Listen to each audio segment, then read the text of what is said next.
Move over, Sound of Music. Take a hike, Mother Teresa, 'cause there's a new Christian in town.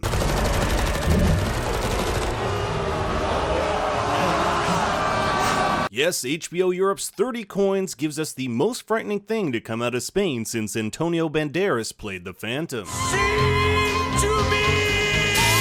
So come and join me in this Sunday school lesson as I explain what exactly happened in that ending, who Father Vergara and Father Angelo really are, and what might be in store for Season 2. But before we begin, make sure to like and subscribe or you'll burn in hell. The last episode is called Sacrificio, and if my high school Spanish is any good, that means sacrifice. And just like Jesus sacrificed himself for our sins, so too does Father Manuel Vergara. But we'll get into that in a bit. The small Spanish town of Pedraza is under the control of Father Angelo, who has spent the last few years collecting the 30 coins to usher in a new era of sin. The 30 coins are the Roman coins given to Judas for betraying Jesus, an event which is depicted in the introductory titles. It is said whoever holds all 30 will wield a weapon of unimaginable power which would usher in a new world order. Quien reúna las 30 monedas tendrá en su poder un arma más poderosa que el mismo arca de la alianza. Pensadlo un momento. Napoleon once held 3 of these coins and Hitler 5, so imagine what all 30 could do. In episode 3 we learn of the Order of the Cainites, the group that wants to collect all these artifacts. They're led by a Catholic priest, Father Fabio Santoro, a man who lusts for power and knowledge of the unknown. His order even has a whole room devoted to the Gospels that didn't make it into the Bible and other forbidden texts. Among these are the 3 gifts the Magi gave to Jesus on his birth, but they're not gold, frankincense, and myrrh like the Bible would tell you. They're magic spells. The miracles Jesus performed weren't miracles, they were spells. Haciendo milagros. Milagros. Sabes que es para mí un milagro, un conjuro. But who really are these members of the Order of the Cainites, and why would they want to commit evil? According to Father Vergara, the order believes that by doing evil they are following God's divine plan. Buscan hacer todo el mal posible.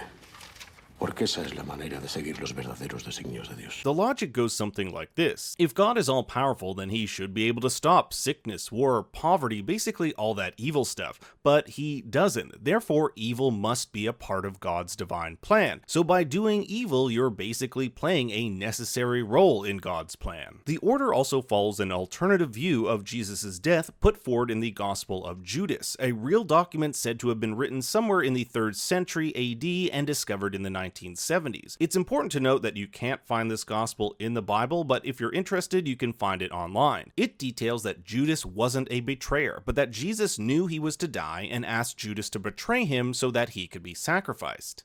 Vamos a ver. De hecho, Judas es el mayor de los santos porque entrega su alma para que Cristo cumpla con su destino.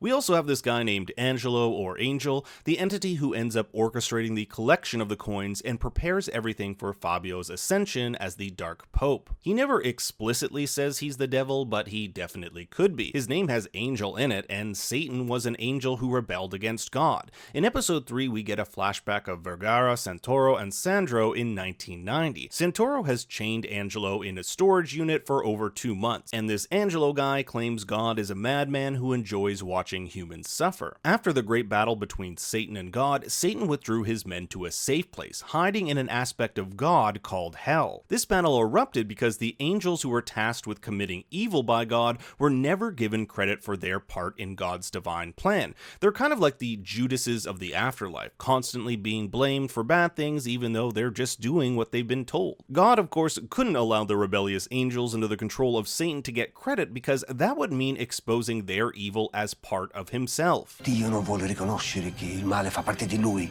È questo che intendi?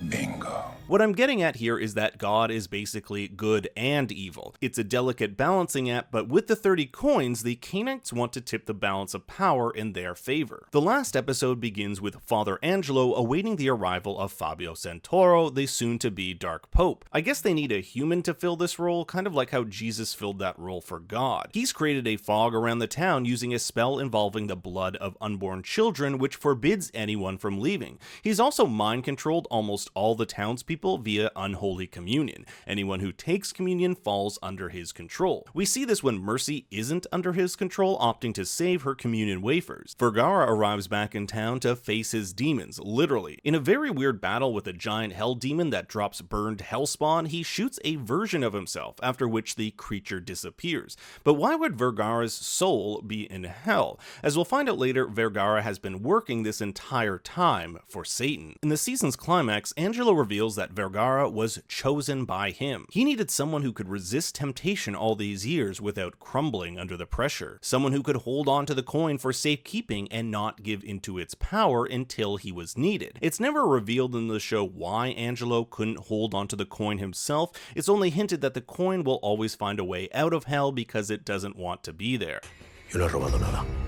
Si Giacomo la sacó del infierno, es porque no debería estar ahí. That's why he needed someone on Earth to hold it for him. This is also why he has minions like Father Lagrange manipulate others to steal the coins. In episode 5, it's hinted that Vergara is like the Judas of the Cainites. This man has betrayed his loved ones too, for the sake of our cause. Father Santoro says Vergara sacrificed everything, his family, his friends, his job, even spent years in prison for the sake of protecting the coin. This man has protected for years the holy coin of betrayal with his life. But Vergara has no idea what's going on. He believes he's protecting the coin from the Order, not holding it for them. After all, Angelo didn't give him the coin, he got it during a botched exorcism years ago, one which saw a young boy named Giacomo die of a heart attack and Vergara being sent to jail. What he didn't know was that Giacomo was Angelo and Angelo is Giacomo. The devil can take many forms, as is evidenced in one of the final scenes where we see his reflection change. The Dark Pope ends up stabbing Vergara with a spear of Longinus, the spear that stabbed Christ as he hung from the cross. And there is a lot of symbolism throughout the series of Vergara being Christ-like, if you can get past the fact he kills a lot of people. Like him being referred to as the chosen one, bloody palms like Jesus' hands being nailed on the cross, or even godlike powers that allow him to snap a knife with his bare hands. I don't remember Jesus doing that in the Bible, but if he did, I sure as hell would have paid more attention. With all 30 coins set within the Dark Pope's hat, Fabio Santoro addresses the crowd of gathered Cainites, signaling the beginning of the end.